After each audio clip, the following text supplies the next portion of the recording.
Our Giants beat writer for the Post, Paul Schwartz, has an article on the Post's website titled Joe Schoen, Brian Daboll Fates Don't Have to Be a Giants Package Deal. Now, Paul's on now to talk with us about the article, and we can go into detail. Paul, what's going on? I just want to throw a disclaimer out there. First and foremost, no one is reporting that they're getting fired or a decision is imminent at this point. But at 2-12, Paul, we have to address the noise and the speculation. So can you break down for us what you mean when you write they're not a package deal? Right.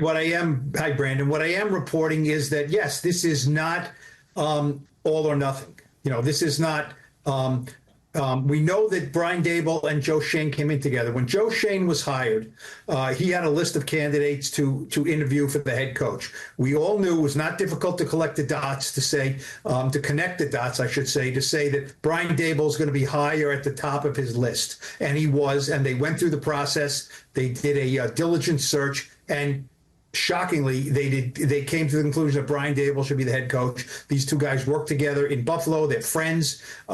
They see things the same way. So they came in together, but that does not mean that they absolutely have to go out together. And this whole idea that fire them both, they're a package deal, you got to get rid of one, you got to get rid of the other. That's not the case. I know for a fact in the building, they don't look at it as if we fire Joe, we have to fire Daboll. If we fire Daboll, we have to fire Joe. We can't go with one and not the other. We can go with one, we can't go with the other. It's tricky stuff here, but GMs and coaches are not joined at the hip.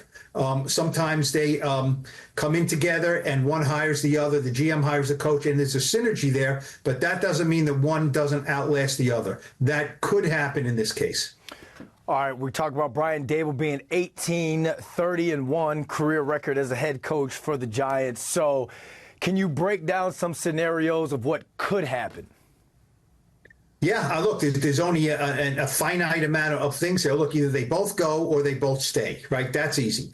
And maybe the more likely scenario now is that they do either both stay or both go. That is not a far-fetched notion. But, I floated out there, based on some reporting that, ownership does not look at this as they're aligned together and they have to stay together, they have to go together. So it would make really no sense to fire the GM Joe Schoen and keep the coach. I mean, that's not the merits of how Joe Schoen's performance versus Brian Daboll's. That's basically, you really can't do a GM search and say, oh, by the way, we want to sign you to a 5-year deal, but we already have a coach in place. Doesn't really make sense. The GM gets hired and then he conducts a search for the next coach. The coach doesn't come first, unless it's some, Bill Belichick, Jim Harbaugh, some superstar coach. Brian Daboll is not that. So the scenario I present is that if Joe Schoen stays, and I think there's a lot of thought in the building that Joe Schoen knows what he's doing, and they like the way that he deals with the scouts and evaluates players and sees the game. Has he been perfect? Absolutely not.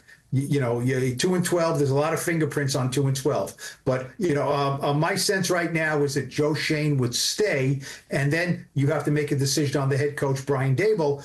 Joe Schoen, I don't believe, is going to go into ownership and say, look, I think we need to fire the head coach. I just don't think he feels that. I don't think he believes that. He still has allegiance and loyalty and friendship and a bond with Brian Daboll. But if John Mara and Steve Tisch goes to Joe Schoen and said, look, we're going to keep you, but we think we need to make a change here with coach. What do you think? I think Joe Schoen may say a few nice things, or more than a few nice things about Brian Daboll, and then ultimately say, if you think that's the way it is, then that's what we have to do, and he would conduct the coaching search. Yeah, at the end of the day, it's going to fall on what ownership wants to do. And with 3 games remaining on the season, Paul, you've got the Falcons, the Colts, the Eagles.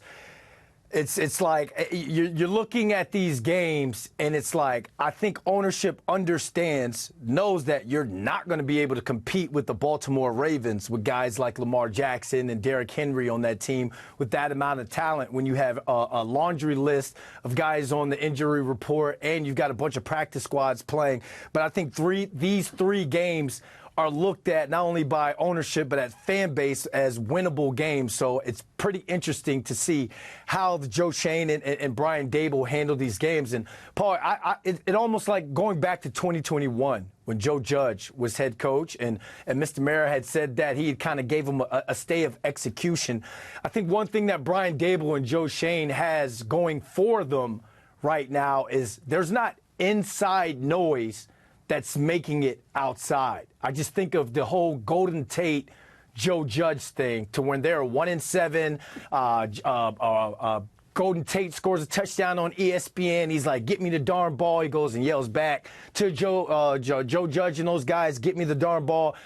And then he was kind of sent home on that Wednesday, was put on the practice squad that Thursday and set against the Commanders that Saturday. So we're not hearing any of that from any inside noise from the building making it outside. And you have guys like Darius Slayton saying that he thinks the regime is going to stay there. He thinks that there isn't going to be a change. So I think that they kind of have that on their side right now. Forget the flyover and all. I think Mr. Mara kind of understands what this team is and what they're working with for the remaining of these 3 games. But, Paul, again, you've covered this team for a long time. How has John Mara and the Mara family kind of handled these type of situations in the past?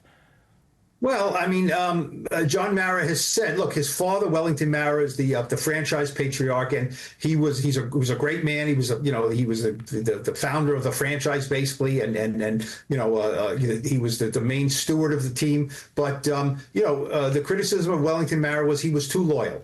He hired a lot of people he knew, former coaches, former players, people who were around him, and stuck with them too long. I mean, they went 17 consecutive years without making the playoffs. So he was too patient. John Mara showed some of that early in his tenure as the co-owner, but more lately he has been, I wouldn't say knee-jerk or impulsive, but, after letting Tom Coughlin go after 2 years, Ben McAdoo did not make it through his second season and made the playoffs in his first season, okay? Pat Shurmur, 2 years and done. Joe Judge, 2 years and done, and now Brian Daboll is finishing up his 3rd year. And don't forget, these guys don't have 2-year contracts. So Ben McAdoo, 2 years done.